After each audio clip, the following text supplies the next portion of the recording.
Night Animals, written by Terry Patterson. Introduction. Some animals are active at night, when it is dark. These animals sleep during the day while the sun shines. These animals have special eyes to help them see in the dark. Most of them also hear and smell well.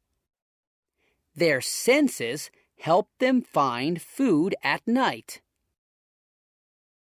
In the air. This owl is active at night.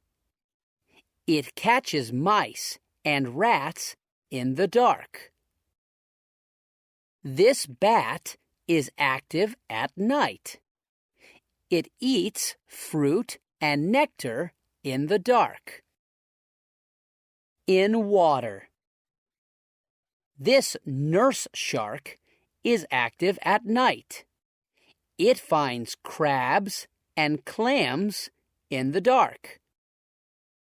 This hermit crab is active at night.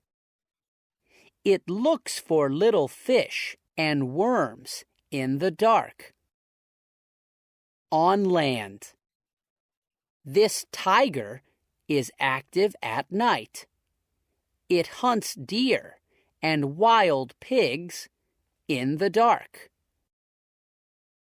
Are you active at night or during the day?